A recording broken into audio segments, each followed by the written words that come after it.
Hi, now you're a bit further through your care plan, we want to give you some more information as to how to reduce subluxations in your body so you can see us less. So when we're talking about health, we need to talk about the nervous system. The nervous system is split into two sections. We've got the somatic system and the autonomic system. The somatic system is things that you choose to do. So if you're trying to be healthy, for example, you choose to go to the gym. And when you're at the gym, you choose what apparatus you go on. The autonomic system, however, is things that happen automatically within our bodies, so it controls all your vital functions. This includes things such as breathing, blood circulation, hormone regulation, and also what's most important for us at the moment is healing. Now, the autonomic system is also split into two sections. We've got the sympathetic system and the parasympathetic system.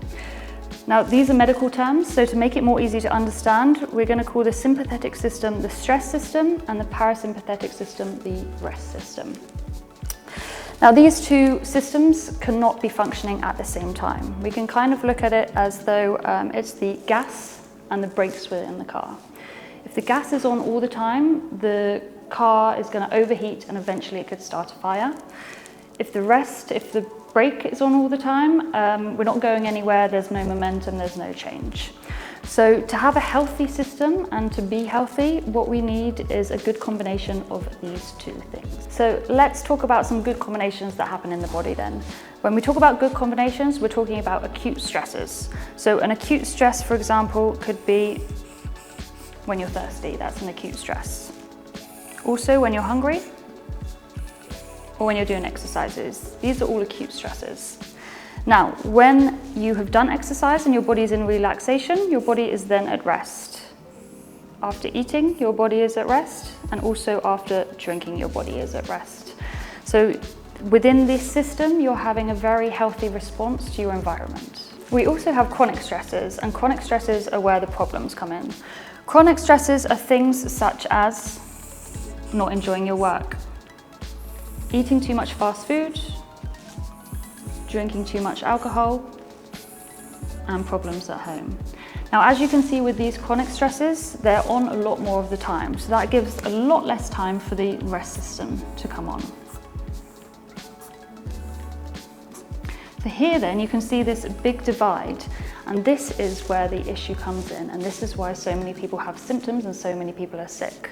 It's because our stress system is on so much and it doesn't give the body enough chance to rest. And if the body can't rest properly, then it can't heal the body properly either. So let's discuss stress a bit more. As we said earlier, acute stresses aren't so much of a problem, but chronic stresses are the real problem. We have three types of chronic stress. We've got emotional stress, physical stress, and chemical stress. Now, with emotional stress, this is talking about things such as problems at work, issues with the family, depression, anxiety, those kind of things. Physical stress is more to do with not moving enough, sitting for too long, and having poor posture.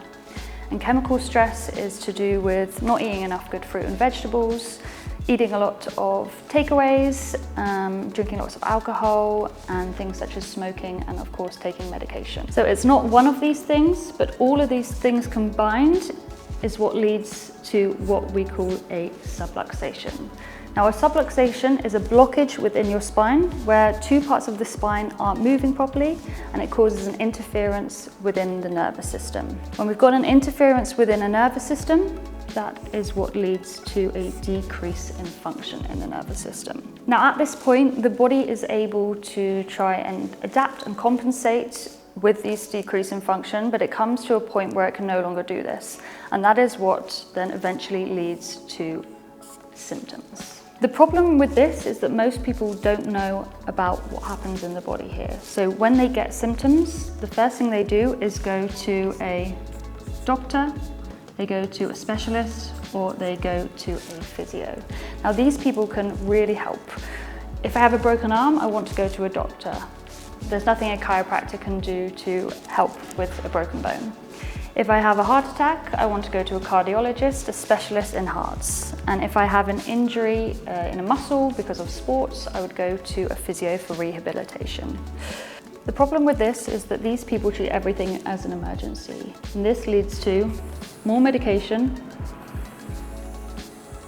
operations that aren't needed, and diagnosis that we don't understand. So then what happens is you get stuck in this cycle, remaining ill, remaining with symptoms and not healing properly. Now we say to all of our clients at Top Chiro, your health is your responsibility. You have to decide what is best for your health. And you've made a very good decision today coming to a chiropractor.